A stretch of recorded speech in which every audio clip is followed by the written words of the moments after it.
News every 15 minutes, weather every 10, and sports twice an hour. Newstalk, KGVO, AM 1290 and 101.5 FM. You're listening to Montana Morning with Peter Christian. A special meeting on Islam in the Bitterroot. Good morning, everyone. It's Montana Morning. It's Monday, March 7th, 2016. Right now, the sky's clear. It's 27 degrees in Missoula. Our newscast this morning, sponsored by the Mustard Seed Asian Cafe at Southgate Mall. The Darby School Board is holding a special board meeting at 6 o'clock tonight to discuss a planned school presentation on Islam by a University of Montana professor. Professor Samir Bitar says people need to be informed about current issues, including the discussion about Islam and its role in American culture. The library board recently held a special meeting about Bitar's presentation after receiving about a half a dozen complaints and some calls of opposition to the presentation. The library board voted to go ahead with the lecture. The Missoula newspaper reports Bitar uses literature, film, and other resources to inform audiences about the heritage of Islamic civilizations and the religion of Islam. Bitar says he loves teaching and wants to give back to the community. The Montana Board of Regents wrapped up a meeting last week in Dillon, and according to Deputy Commissioner of Higher Education Kevin McCrae, they unanimously commended U of M President Royce Engstrom for his efforts to bring expenses in line with enrollment.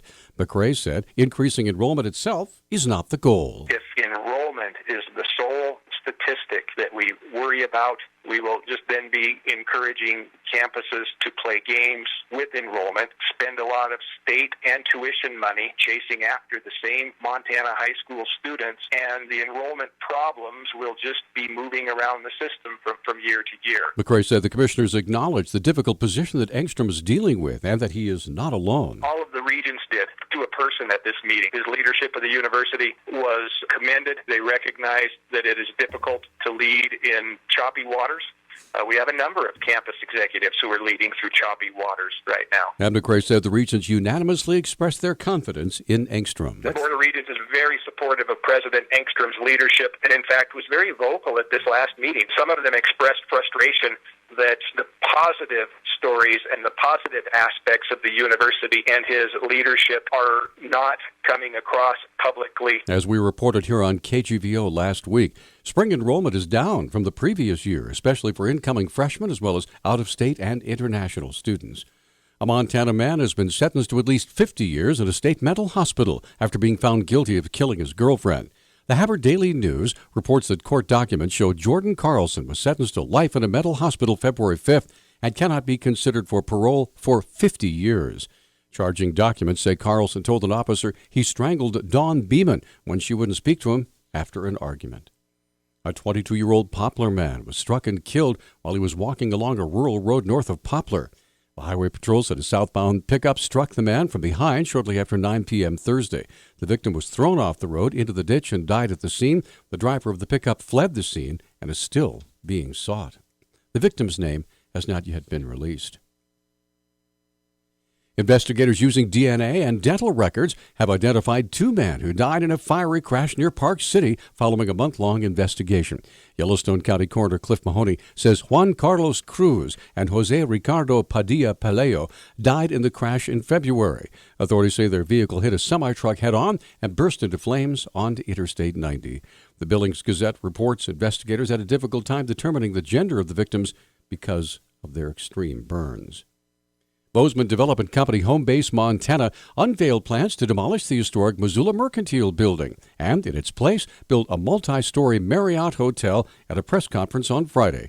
Developer Andy Holloran described the progression he and his staff went through to make that decision. We have evolved from a renovation to a partial renovation to saving the facade to where we are today, which is a deconstruction of the existing building, but importantly, trying to salvage as much of the existing material as possible. When asked if, with the rapid advance of new hotels coming into the Missoula area, there'd be a market for the residents in downtown, Holloran said his research has shown the demand is growing in western Montana. When we look at the Missoula community, it's almost two submarkets. We have the Reserve Street expansion, which is a lot of new growth, but we also have downtown. We see the traveler, the business person, the family that generally much prefer to be in a urban, walkable location. Holloran said the project was valued at over $30 million. The BNSF Railway plans to spend $180 million to expand capacity and maintain its tracks in Montana. The railway says it's part of a plan to increase safety and reliability. The upgrades call for improvements to rails, rail ties, and track supports. The maintenance program will include 950 miles of track surfacing, replacing approximately 120 miles of rail, and fixing more than 285,000 ties. The railroad also plans signal upgrades. Missoula County Attorney's Office was busy again during the first week of March. County Attorney Kirsten Pabst explains. 2 of those were felony fugitive cases out of Washington State. We had an assault on a developmentally disabled boy that we filed charges on, an incest case, resisting arrest. There was a fella who allegedly was carrying a concealed weapon in the back of his pants after he was convicted on supervision for felony offenses. Then, finally, a felony drug case involving opiates. There were at least 4 felony cases involving people burglarizing, robbing, or fighting over drinks. One man held up a Missoula woman at knife point and stole the drink she was carrying.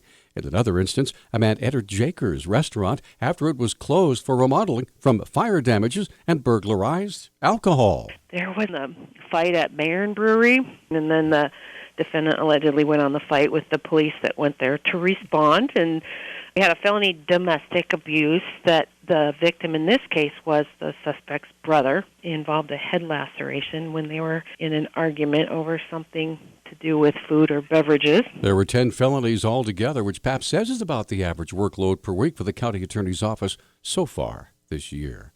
As wolf trapping comes to a close and hunting is coming to a close in the middle of March, Ron Oshheim with Montana Fish, Wildlife, and Parks reflects on how the season went this year compared to years past. Hunters can still pursue wolves, but trappers were done the 29th of February. And interestingly, at the end of the trapping season, almost identical numbers to last year. 131 wolves have been taken by hunters and 73 by trappers. In the last couple weeks, there hasn't been a wolf taken, even though the trapping season had been open and the hunting season was still open. Oshheim says hunters still have 10 days left in the season, so numbers are subject to change. We had a small decrease in the number of wolves last year. Looks like we're getting to a balance point. We had less livestock depredation last year. We know that. That's good news. That's trending downward. I think what's happening is we're getting a handle on some of these wolves that are problem areas, cause problems in areas, and that's what we expected. Now, we don't have final counts yet this year as to what the wolf population is at the end of the year. Now, overall, Oshheim says wildlife officials are happy with the new status quo, with fewer complaints from hunters as well as a healthy elk population. Our Newstalk time is 6:12. Newstalk, KGVO. Missoula's official weather station. Patchy areas of fog this morning will give way to a mix of sun and clouds. Highs will top out right around the 50-degree mark. Increasing clouds and shower chances tonight with lows right around 30. I'm meteorologist Brooke Foster for KECI 13.